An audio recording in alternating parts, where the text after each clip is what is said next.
শুভ সকাল বন্ধুরা। তো তোমরা সকলে কেমন আছো? আশা করছি যে যেখানে আছো খুব ভালো আছো আর সুস্থ আছো।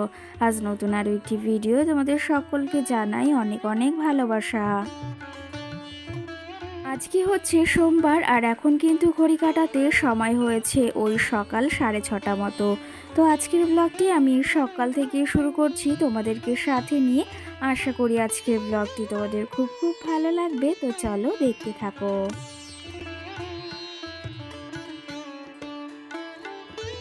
আজকে সকালে যদিও ঘুম থেকে উঠেছি ওই 5:30টার সময়, আর ঘুম থেকে উঠে রোজকারের মতো যে একটা কাজ রয়েছে সে হচ্ছে বাসি কাজগুলো সারা।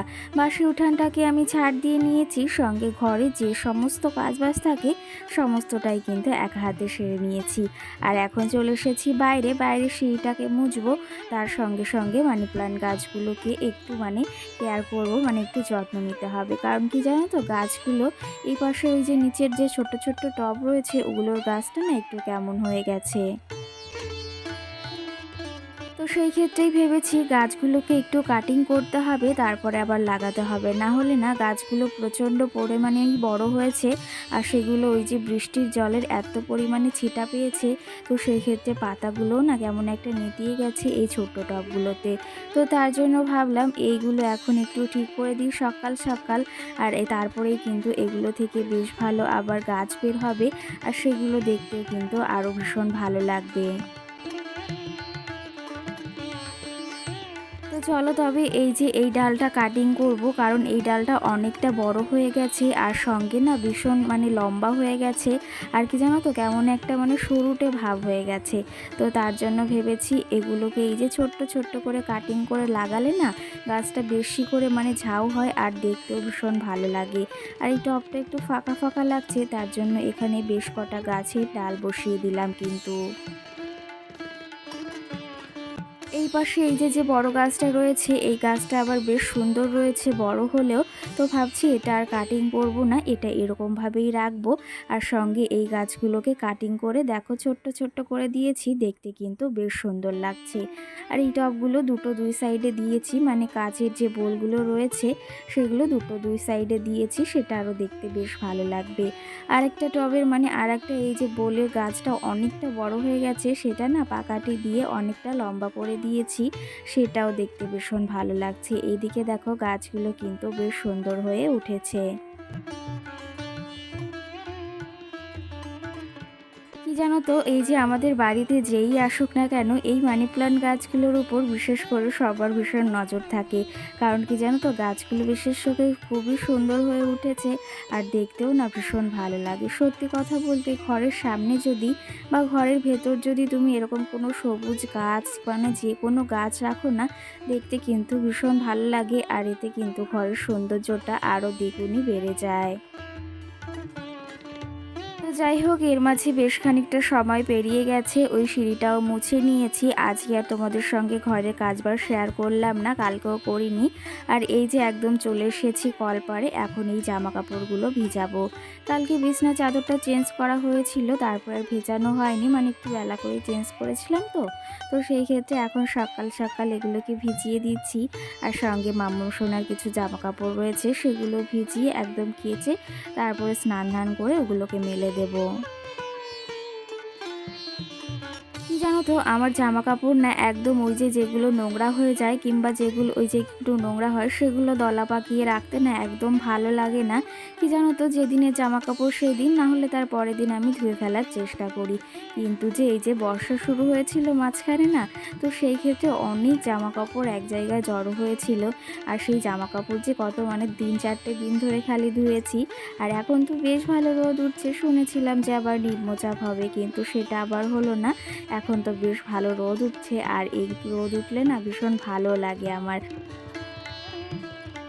এই যে বাসি থালা বাসনগুলো ছিল সেগুলো এখন ধুয়ে নিচ্ছি। কালকে রাত্রে আর ভাই খায়নি, কারণ ও কোথাও একটা গেছিল, আর ওর বলতেও ভুলে গেছিল যে ও খাবে না, সেই জন্য আমাদের দুটো থালাই হয়েছে। তো এই যে এই থালা বাসনগুলো এখন মেজে একদম স্নানটা সেরে নেব। কারণ সকাল সকাল স্নান করা ওই যে আমার একটা অভ্যাস হয়ে দাঁড়িয়েছে, যতক্ষণ না স্নানটা করি না ততক্ষণ না গায়ের ভেতর এতটা বাজে লাগে, আর মনে হয় যে কিছু একটা করিনি, ঠাকুর পুজোটা না দিলেও সেমন কিন্তু আমার মনে হয়ে থাকে। জানো তো বিয়ের পর থেকে এই নিয়মটা আমি মেনেই আসি, সকালে স্নান করা, আর এটা আমার একটা অভ্যাস হয়ে দাঁড়িয়েছে। আর এই নিয়মটা কিন্তু বেশ ভালো, মানে সকালে একদম তুমি বাসি জামা কাপড় ছেড়ে একদম স্নান ধান করে সংসারের কাজগুলো যদি করো না, এতে না সংসারে অনেকটা মঙ্গলও হয় আমি শুনেছি, আর এটা কিন্তু আমি মেনে থাকি। এই যে তোমাদের সঙ্গে গল্প করতে করতে আমি জামা কাপড়গুলো এখন কেচে নিচ্ছি, আর সঙ্গে ওই যে বাসি থালা বাসনগুলোকে কিন্তু ধুয়ে নিয়েছি। মামামের জামা কাপড়গুলো এখন কেচে দিচ্ছি, তারপরে বিছনার চাদরগুলোকেও কাচতে হবে। আর কি জানো তো, ওর জামা কাপড় না আমি সকাল সকালে ধুয়ে দিই, সেটা তো তোমরা জানোই, সেটা আর আলাদা করে কিছু বলার নেই। এই যে কালকে এ কটা জামা কাপড়ই হয়েছিল, সেগুলো এখন কেচে দিচ্ছি, আর সঙ্গে এই যে বালিশের কাভারগুলো এখন কেচে দিচ্ছি। আর আজকে হচ্ছে সোমবার, ভেবেছিলাম মাম্মামকে নিয়ে স্কুলে যাব, কিন্তু কি জানো তো, আজকে মাম্মামের স্কুলে দিদিমণি আসবে না, কারণ ওনার ওখানে মিটিং রয়েছে কোথাও একটা, তো সেই ক্ষেত্রে উনি আসবে না, জন্য স্কুলটাও হবে না। আর সেই জন্য মাম্মামের কিন্তু আজকে ছুটি, রবিবার দিনটাও ছুটি ছিল, সোমবারের দিনটাও আজকে ছুটি। আর এই যে হাতে একটু সময় পেয়েছি, আর ভেবেছিলাম না আজকে ওই যে ঘরে যে কাঁথাগুলো ছিল সঙ্গে আমার ব্লাউজগুলো রোদ্রে দেবো, কিন্তু কি জানো তো, আজকে যেহেতু ওই যে ভরা আমাবস্যা শুরু হয়েছে, 5:30 না 5টা থেকে লেগেছে কৌশকী আমাবস্যা, তো সেই ক্ষেত্রে কি জানো তো, আমি আর ওই জামা কাপড়গুলো বের করলাম না। কি জানো তো, এগুলো আমি একটু মেনে থাকি, ওই আমাবস্যা পূর্ণিমায় জামা কাপড়গুলো নাড়লাম না, সেই জন্য ভেবেছি কাল বা পরশু ওগুলোকে আবার মেলে দেবো। আর এইদিকে স্নান ধান করেও চলে এসেছি, এখন এই যে চুলটা একটু আঁচড়িলাম, চুলটার আগাটা ভিজে গেছে, একদমই পাতলা দেখা যাচ্ছে। আর আজকে আর কিন্তু শাড়ি পরিনি, কালকে শাড়ি পরেছিলাম। আর শাড়ি পরলে তোমরা অনেকেই কমেন্ট করো ভীষণ ভালো লাগে, সেই ক্ষেত্রে আমারও পরতে ভালো লাগে, কিন্তু কি জানো তো, এত পরিমাণে গরম পড়ছে সেটা আর বলার নয়। আর এইদিকে দেখো, তোমাদের বলেছিলাম না কালকে একটা জিনিস এনেছি, এইগুলোই কিন্তু কালকে রাখা হয়েছে। জানো তো, জিনিস দুটো এতটা ভালো হয়েছে সেটা কি বলবো, এতটা মজবুত। আর তোমাদের কেমন লেগেছে অবশ্যই জানিও। একটা চা বানানোর পাতিল, এটা কিন্তু ইন্ডাকশানেও রান্না করা যাবে, আবার গ্যাসেও রান্না করা যাবে। সঙ্গে একটা এই যে কড়াইও নিয়েছি, এতটা মজবুত সেটা হয়তো তোমরা দেখেই বুঝতে পারছো। তো আমার এই দুটো জিনিস থেকে এত পছন্দ হয়েছিল, সেটা আর আমি না নিয়ে পারলাম না। সত্যি কথা জানো তো, আমার এই সংসারের জিনিসগুলো দেখলে যে কোনো জিনিসই বলো না কেন, আমার না ভীষণ ভালো লাগে।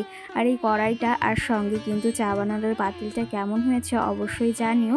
আর কড়াইটার সঙ্গে দেখো একটা বেশ সুন্দর ঢাকনাও দিয়েছে, এতে না একদিন রান্না করব, তোমাদের অবশ্যই ভিডিওতে দেখাবো।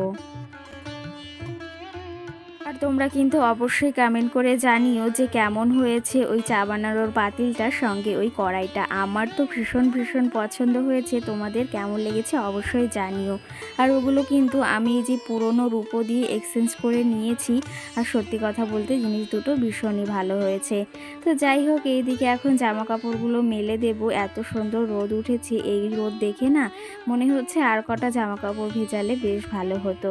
আর আমাদের গাছে দেখো কত সুন্দর নীলকণ্ঠ ফুটেছে, দেখতেও ভীষণ ভালো লাগছে। আজকের ভিডিওতে তোমাদের কোনো প্রশ্নের বা কোনো কমেন্টেরই উত্তর দিতে পারলাম না, কারণ ভিডিওটি অনেকটাই ছোট হয়ে গেছে, আর আমি ভিডিওটি খুব তাড়াতাড়ি এডিট করছি, তার জন্য আর কিছুই দেখাতে পারলাম না। কারণ আমাদের বাড়িতে অনেক আত্মীয় এসেছে, আমার ননদ, তারপরে ভাগ্নি, একটু চাপ তো রয়েছে, তার সঙ্গে ভিডিও এডিটিংয়েরও একটু চাপ তো থেকেই থাকে সব সময়। চলো তবে, জামা কাপড়গুলো তো মেলে দিয়ে এসেছি, আর এইদিকে এখন সোজা চলে এসেছি রান্নাঘরে এসে চাটাও বসিয়ে দিয়েছি, আর সঙ্গে আজকে রান্না করব ডাল, তো ওইদিকে ডাল সিদ্ধটাও বসিয়ে দেব। কি জানো তো, এই যে ডালটা, মুগ ডালটা, এটা হচ্ছে মসুরির ডাল, এই ডালটা না সিদ্ধ হতে বেশ সময় লাগে না, মানে এই 3-4 মিনিট একটু সিদ্ধ হলেই কিন্তু বেশ ভালো ফুটে যায়। আর আমার না মসুরির ডালটা খেতেও ভীষণ ভালো লাগে। যাই হোক, এইদিকে রান্নাঘরে এসে রান্নাঘরের কাজবাজ তো শুরু হয়ে গেছে, রান্না বাড়া, আর মাম্মামকে স্কুলে যাওয়ার তাড়াটাও নেই, সেই জন্য রান্নাটা আজকে একটু লেটে, মানে ধীরে ধীরেই করছি। আর অন্য দিন একটু চাপ থাকে, মাম্মামকে নিয়ে স্কুল যেতে হয়, তার জন্য একটু কিন্তু চাপ থেকেই থাকে। রান্নাঘরটাকে সকালে পরিষ্কার করে মুছে নিয়েছি, সুন্দর করে গুছিয়ে নিয়েছি।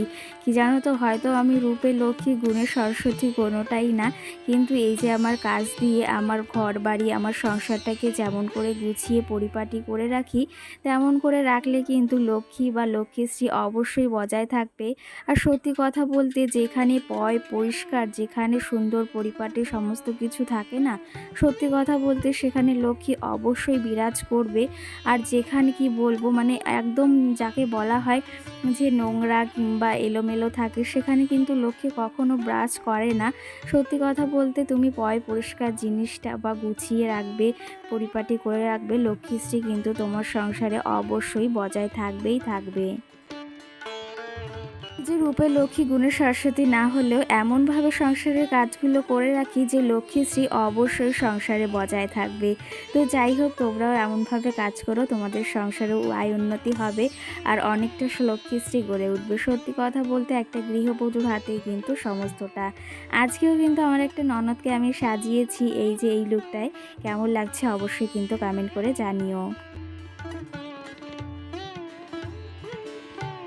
তো চলো, তবে তোমাদের সঙ্গে আর কিছুই শেয়ার করছি না। আর আমার এই ননদের এই লুকটা কেমন হয়েছে, আমি কিন্তু সাজিয়েছি, অবশ্যই কমেন্ট করে জানিও যে তোমাদের এই লুকটা কেমন লেগেছে। আর ব্লগটিও বেশি বড় করব না, এখানেই শেষ করব। আজকের ব্লগটি তোমাদের কেমন লেগেছে সেটাও জানিও। আজকে কোনো কমেন্টের রিপ্লাই দিলাম না, এতে কেউ রাখো না। সকলকে টাটা।